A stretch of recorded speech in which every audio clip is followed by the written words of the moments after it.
Ada sampah organik, ada sampah anorganik. Hari ini kita akan belajar apa ya? Penasaran? Tonton terus videonya ya.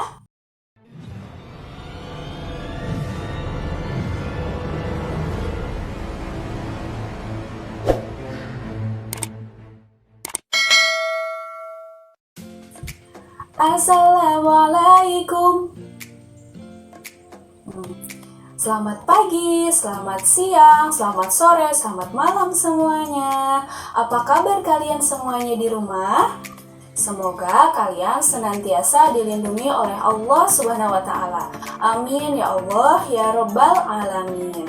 Nah, pada hari ini kita akan belajar tentang limbah. Nah, ini dia kadenya. Sebelum kita bahas tentang limbah, adik-adik ada yang tahu tidak?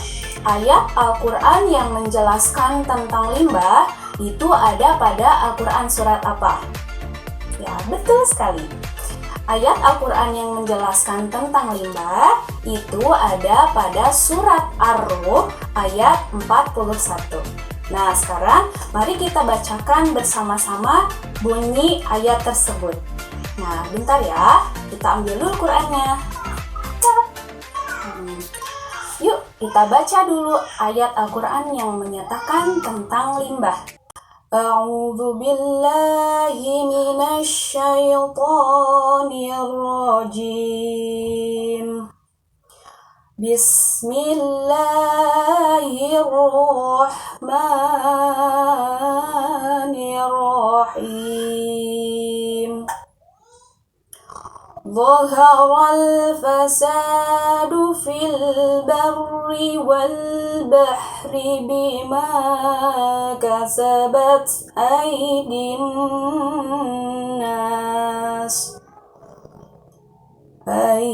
الناس ليذيقهم بعض الذي عملوا لعلهم يرجعون.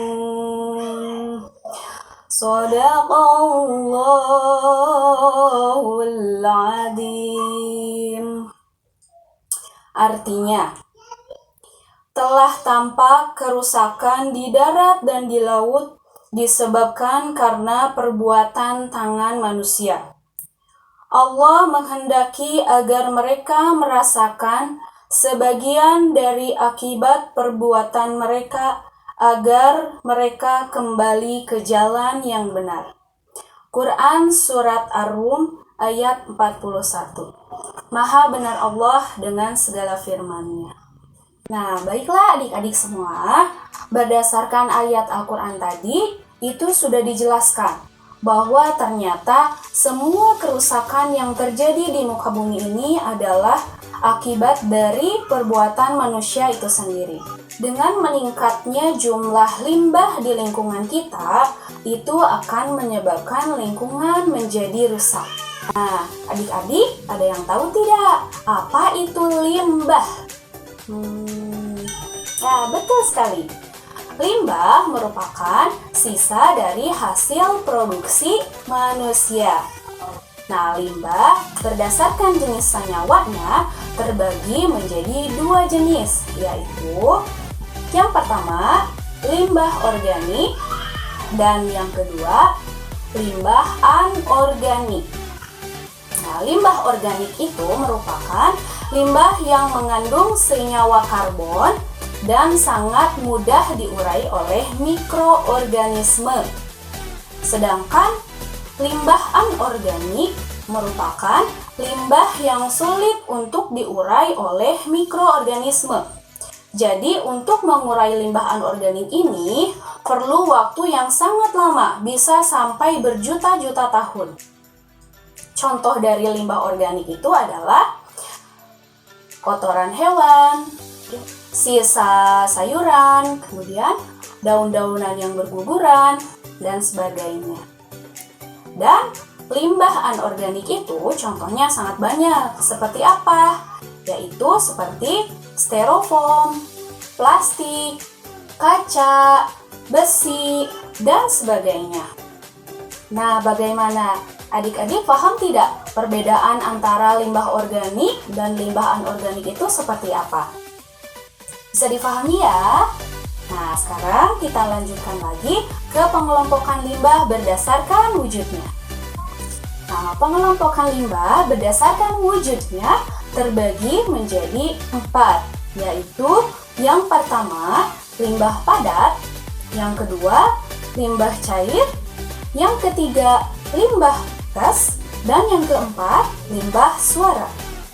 Nah, adik-adik ada yang tahu tidak pengertian dari keempat limbah ini apa? Ayo, ada yang tahu? Pertama, limbah padat. Limbah padat itu merupakan limbah yang bentuknya pasti padat dan sifatnya kering. Nah, limbah padat ini dia tidak bisa dipindahkan jika tidak ada yang memindahkannya. Kemudian yang kedua adalah limbah cair. Nah, namanya juga limbah cair, pasti dia bentuknya adalah cair. Limbah ini adalah limbah yang mudah sekali bercampur dengan senyawa lainnya di dalam air. Dan yang ketiga adalah limbah gas. Limbah gas ini merupakan limbah yang bentuknya gas, dan limbah ini mudah sekali menyebar juga karena memanfaatkan udara sebagai medianya. Dan yang terakhir adalah limbah bunyi, atau limbah suara. Limbah ini merupakan limbah yang berupa gelombang bunyi yang merambat di udara. Untuk melihat contoh dari wujud limbah padat, limbah cair, limbah gas, dan limbah suara, kalian saksikan video berikut ya. Video yang pertama ini merupakan video tentang limbah padat. Limbah padat itu bisa berupa plastik, kertas, styrofoam, dan lain-lain. Limbah padat ini akan semakin banyak diproduksi karena populasi penduduk di dunia ini semakin tinggi. Kemudian, video yang kedua ini memperlihatkan limbah cair yang dibuang ke sungai. Limbah cair ini merupakan limbah yang dihasilkan dari pabrik tekstil. Lalu, video yang ketiga ini merupakan contoh dari limbah gas.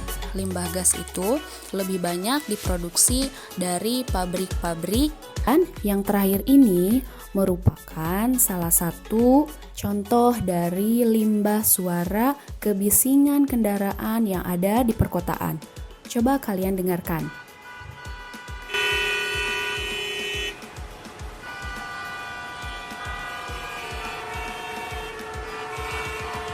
Nah, salah satu dampak dari limbah suara itu akan menyebabkan seseorang menjadi stres.